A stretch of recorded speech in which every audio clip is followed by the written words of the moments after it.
Hey guys, so I don't know why I did that. Ow, I just cracked my neck. Okay, so I don't know why it's so funny to me. Anyways, we're getting back into Hope Never Dies. And last week we left off at chapter 7 where we ended going to Finn's funeral and speaking with his daughter, and she's also wanting to find out more about what happened because it doesn't all sit right. What she knows, which isn't a lot, doesn't sit right with her either. So I hope you're cozy and comfy, and my laundry is back. I told you it's a staple. I had a lot to do, clearly. It's chapter 7. On the way to the parking lot, I passed two. Barb. I knew she was gonna, as soon as she heard me talking, she was gonna start screaming at me. Barb. Go sleep. It's sleep time. Yeah, it's nap time. Okay. On the way to the parking lot, I passed two caretakers in green jumpsuits, taking a break from their work. They were leaning against a great oak tree, chugging a couple of tall energy drinks. Nearby was a large hole in the earth and a pile of dirt. I nodded at them, and they returned the greeting. Once they finished, they'd probably take their shovels up to the hill and bury my friend. My water. Super prepared, you guys. Always. I pulled out my phone to call his car service. The cemetery was full of bad memories, and I didn't want to stay a second longer than I needed to. Too many souls, taken much too soon. Before I could launch the app, I spied two men stepping out of a minivan. As we neared each other on the cemetery walkway, I could see that they were both dressed in navy blue Amtrak uniforms. One was the size of a water buffalo. The other was I've always had difficulty reading out loud, and previous chapters prove that. It's something I've been working on since elementary school. Okay? So, just bear with me. I'm enjoying the book. I'm doing this for me, not you guys. You guys could go and pick this up and read it yourself. But this way you don't have to. You're welcome. So just enjoy it. There's something in my eyeball.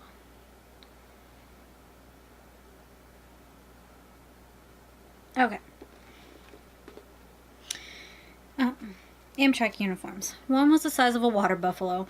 The other was as thin as a railroad spike. The water buffalo was the Wilmington station manager, Grant. We'd been tight once upon a time in my Senate days. If I'd been running late for the train, I would give him a call, and magically, the 7:46 a.m., a sealer would be held up until I arrived. That's convenient. The railroad spike, I didn't know. How's it going, Grant? I said, shaking his hand. Hell of a lot better than it's going for Finn. It's awful. Just awful, I said. The skinny guy glanced away. There were beads of sweat on his upper lip. Finn was Amtrak. Part of my extended family, as I like to say. For these guys, though, Finn was family. Finn Donnelly's membership in the Rail Worker Brotherhood ran deep. His grandfather had been a rail worker. I'm wanting to say railroad worker. It's just rail worker.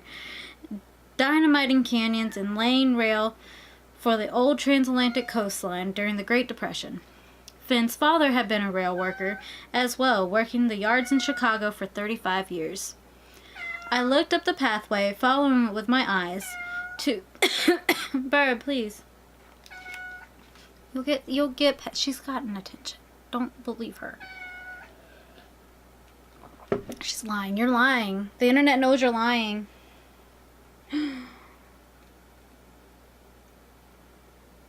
You'll get attention after, I promise.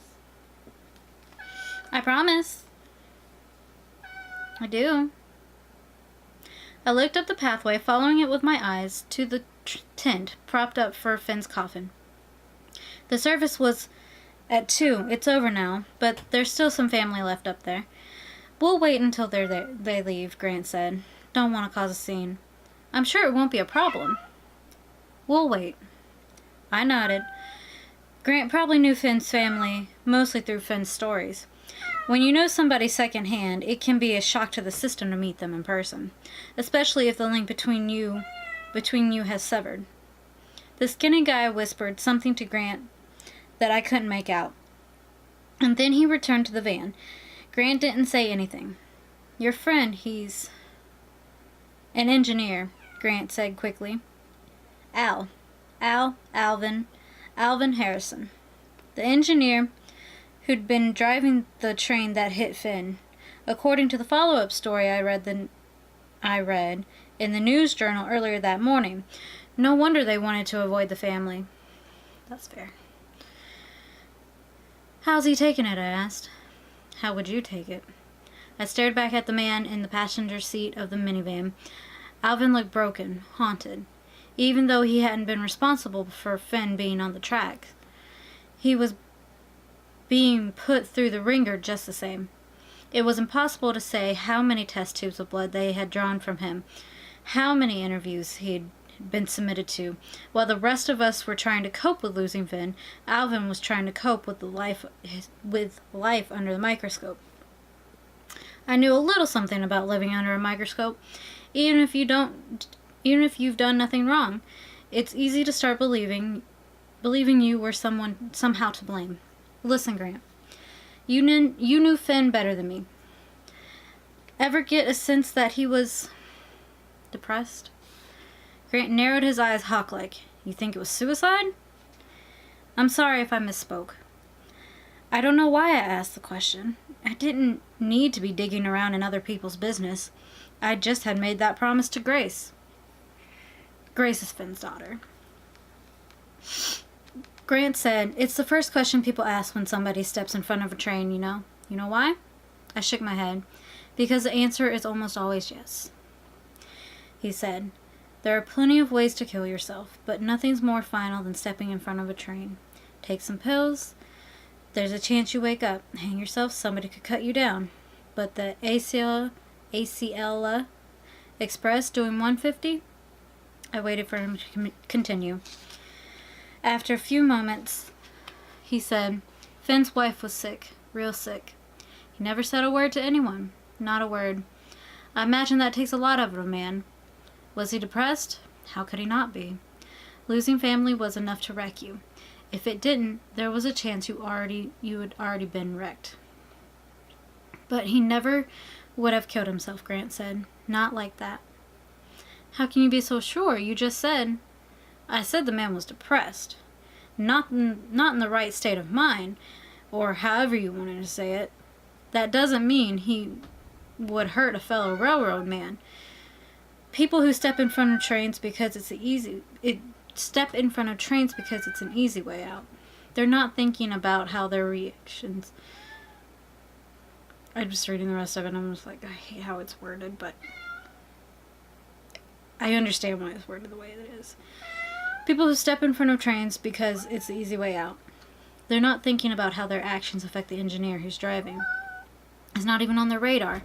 But Finn would have known he wasn't going to burden anyone with his death.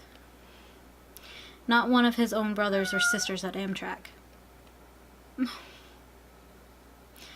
I killed him, a voice from behind us said. Alvin had left the van. He was staring through me with dark eyes. Those eyes scared me. I glanced away quickly. I was the one who killed him, he said. There was no inflection in his voice. He was lying on the tracks. I should have seen him sooner. I should have. No, Al.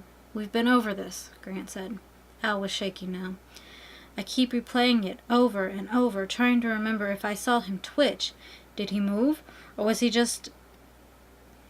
just the rumbling of the track shaking his body? Was it... Stop, Grant said. He braced Alvin by the shoulders. There was nothing you could have done. Nothing. We don't know why he was on the tracks. We'll probably never know. You braked as hard as you could. If you braked any faster, the train would have derailed. Think about how many lives you saved. Alvin closed his eyes and tilted his head toward the sky. Grant pulled me aside. This was a bad idea. I should get him home. He's had a rough couple days. I can imagine, I said. Though of course I couldn't. Nobody could. You need a ride? Grant asked. I started to say no, but I sensed there was more Grant wanted to tell me. Or maybe that was just wishful thinking. Where are you headed? Dropping Al off, and then I'm headed down to the station to finish out my shift, Grant said. I can drop you off at your place, or the station's fine. Catching a train somewhere? I climbed into the back seat, something like that. He eyed me in the rearview mirror. Getting dropped off at the station wasn't going to get me any closer to home, but it might just net me another puzzle piece or two. I had more questions about Finn, questions that I thought Grant might be able to answer. On the drive to Alvin's, however, neither of us said another word on the account of the shattered man sitting in the passenger seat. Alvin's quiet sobs filled the dead air. I kept waiting for Grant to turn on the radio to drown out the haunted noises. He never did. And that ends chapter 8. That was a ride. So yeah, that was chapter 7. Dang. I knew it was gonna get a little bit darker, but I didn't know it was gonna go that dark, and it might even go even darker. We will see. What are your predictions? Has anything in your mind changed, and if your thought process changed, what might happen since the last chapter? Let me know. And boop, that like button and subscribe and comment, all that good stuff. And I will see you in chapter 8. Have a great night. Bye.